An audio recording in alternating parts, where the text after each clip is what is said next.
Vladimir Putin has apparently declared war on the United States and her allies following a series of fiery speeches he gave over the last couple days. My name's Tom. I'm reporting with the Daily Beltway. If it's your first time here, please click the subscribe button down below and the alert so you can stay up to date on all the latest breaking news. Also, as you know, YouTube is banning a lot of conservative voices out there, so anything you can do to help share this channel, spread the message, like, comment, share, put us on social media, and let's really try to bring as many conservative voices back to YouTube as we possibly can.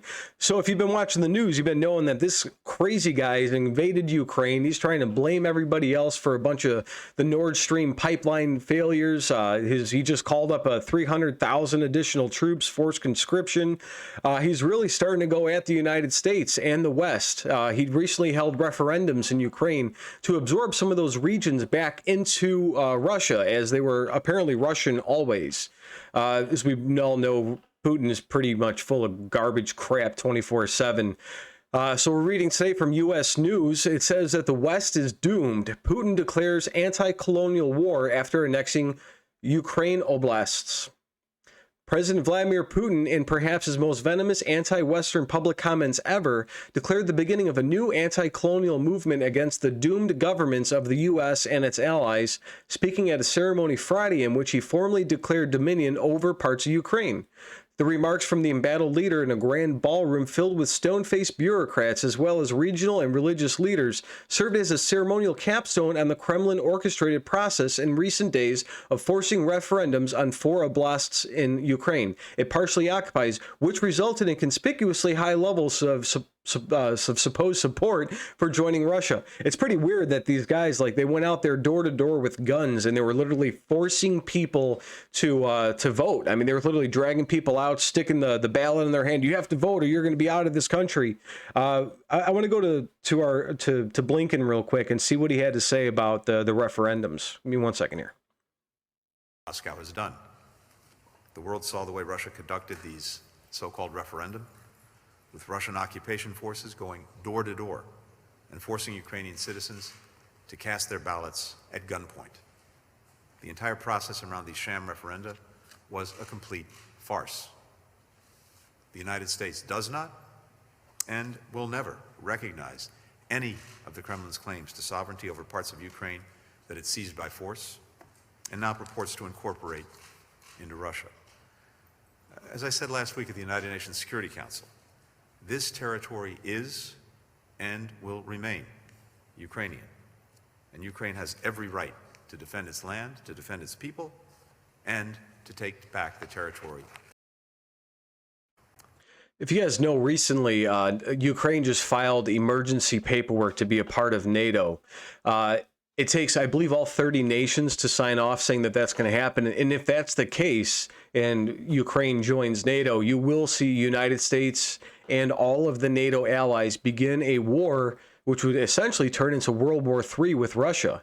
It's going to be pretty incredibly scary if that happens. But I mean, given, you've seen some of the Russian planes got shot down and some of their helicopters, they literally had GPSs like TomToms duct taped to the center console so they know where it was going. So, I mean, it's going to be a pretty crazy time to live in, We're going to get back to U.S. News here. In an extensive speech, Putin railed against what he considered the West's growing influence and called for a liberation anti-colonial movement against unipolar I can't even talk. The West is ready to step over everything to preserve the neo-colonial system that allows it to parasitize, in fact, to plunder the world at the expense of the power of the dollar and technological dictate, Putin said, according to a translation of his remarks. Western countries have nothing to offer other than robbery and racketeering, he said. In fact, they spit on the natural right of billions of people, most of humanity, to freedom and justice to determine their future on their own. That's pretty rich coming from Putin, who's literally handcuffing people in the streets and shoving them into cars so they can be drafted for his crazy war in Ukraine. And it's just wild what that man is saying, that the United States is demeaning other people's freedom and we're restricting people, when you can go out there down the street and flip off the president. There's no laws against it. If you did that in Russia, you'd probably be in a gulag or a concentration camp in the middle of the Siberia somewhere, getting stuck out in nowhere. It's pretty rich coming from a guy like that. He described as slaves the economic powerhouse that since World War II have allied with the U.S., specifically South Korea, Japan, and Germany, the last of which Russia has targeted with particular political and economic pressure since its invasion of Ukraine. And he made paranoid allusions to those governments being watched and listening devices not only in their offices, but also in residential premises. Putin's likening to the last time Europe witnessed warfare on a scale of its own invasion of Ukraine follows a central play by his regime in Moscow of attempting to rally Russians around a collective identity of historically vanquishing invaders like the Nazis. He concluded his remarks, "The truth is behind us. Russia is behind us."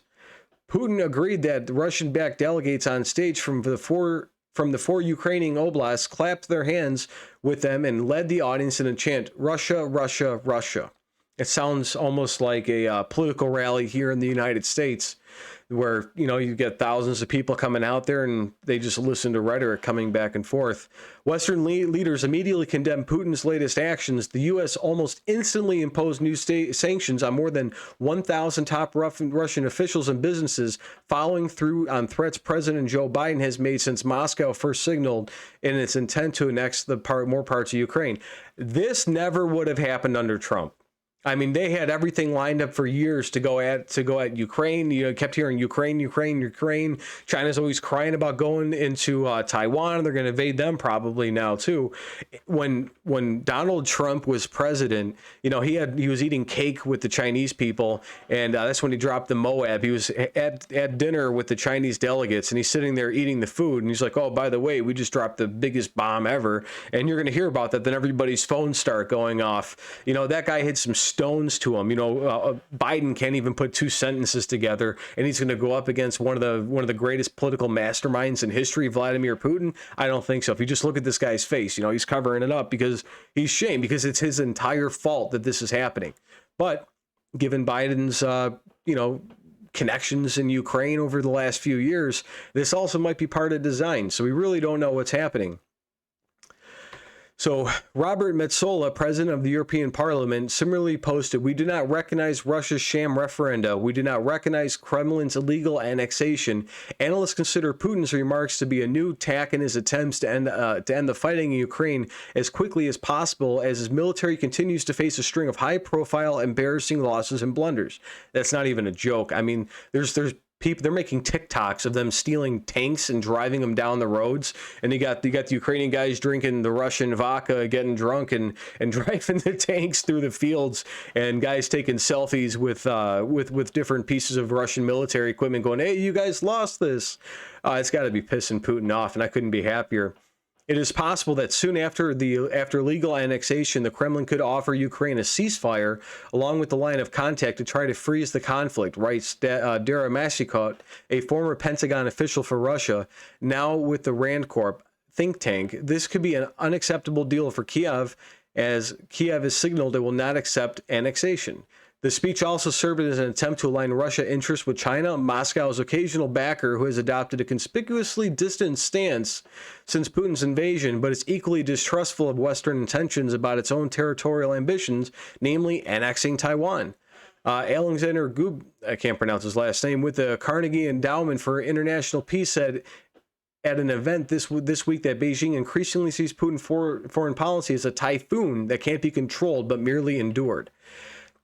There is a lot of craziness going on in the world right now, and most of it is Biden's fault. We've got record high inflation. We've got pending food shortages. We've got supply chain crises. We've got 2.2 million illegal immigrants flowing over the border. The guy can't even handle domestic policies. Are we really expecting him to play the 25D chess needed in order to keep Ukraine sovereign, number one, keep Russia from invading even further and just blowing up the whole region, or worst case scenario, using nuclear weapons? Then we've got China, who's like chomping at the bit to invade Taiwan. In the meantime, Joe Biden doesn't wake up till 11 o'clock in the morning. He can't even button his suit tie correctly.